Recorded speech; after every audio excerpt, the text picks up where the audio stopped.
으악 뜨거워! 용접절단 작업 시 주의사항. 산업 현장 전반에 사용되는 용접절단은 산업 현장에서 많이 쓰이는 만큼 막대한 인적 물적 피해를 야기하고 있는데요. 위험에도 불구하고 좀처럼 줄어들지 않는 용접절단 화재 사고에 대해 알아보도록 하겠습니다.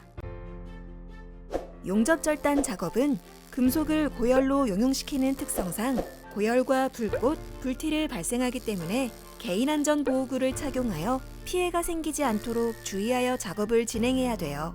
용접절단으로 발생되는 불씨는 직격 0.3에서 3mm밖에 되지 않는 아주 작은 불씨지만 비상불티의 온도는 3000도에 이르며 추결로 인해 비상된 후 상당 시간이 지나간 후에도 화재를 발생시킬 수 있기 때문에 항상 주의하셔야 돼요.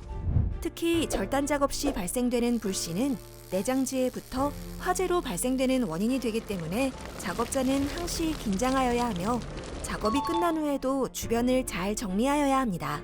덜컥덜컥 불안불안 사다리 작업 주의사항. 최근 건설 현장에서 이동식 사다리를 작업 발판으로 사용하다 추락하는 사고가 있었는데요. 이동식 사다리는 절대 작업 발판으로 사용하시면 안 됩니다.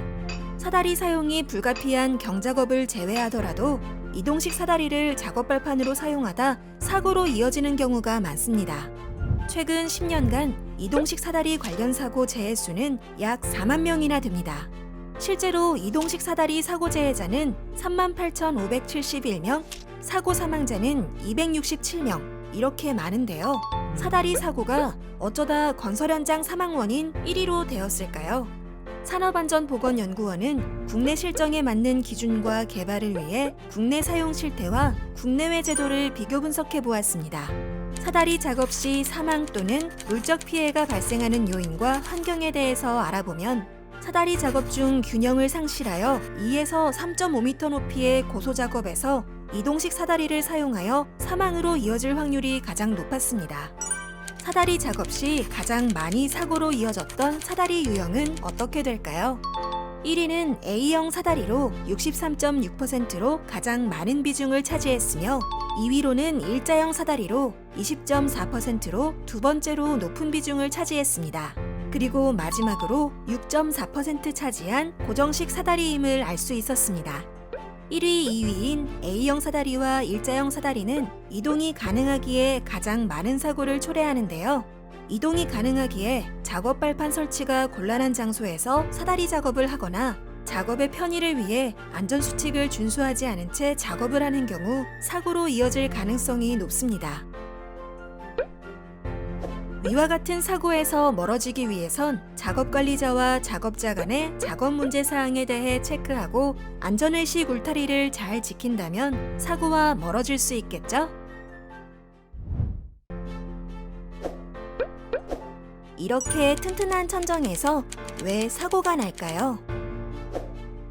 천정 사고 중 가장 큰 비중을 차지하는 사고는 바로 마감재 탈락 사고예요. 마감재 탈락 사고는 천정 사고의 90%의 비중을 차지할 만큼 위험성도 사고 가능성도 가장 높은 아주 위험한 사고예요.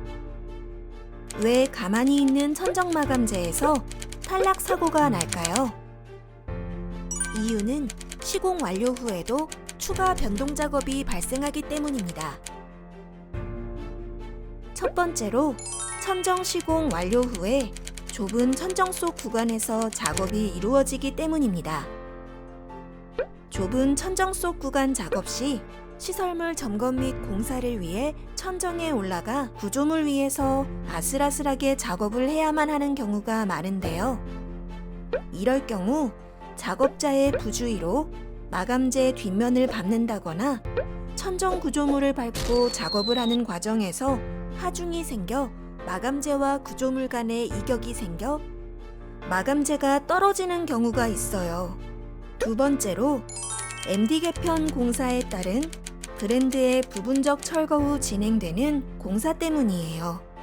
특정 부분만을 철거하여 재시공을 하기 때문에 첫 번째 장에서 설명드린 전산 볼트의 간격이 유지되지 않아 하중을 지탱하는 힘이 약해서 마감재가 떨어지는 경우도 있어요. 주로 이런 작업들은 야간에 공사가 진행되기 때문에 실질적인 검수가 어려운 실정인데 작업자와 작업관리자는 사고가 발생하지 않도록 시공 시, 시공 완료 후 꼭 안전한지에 대한 여부를 확인하셔야 해요.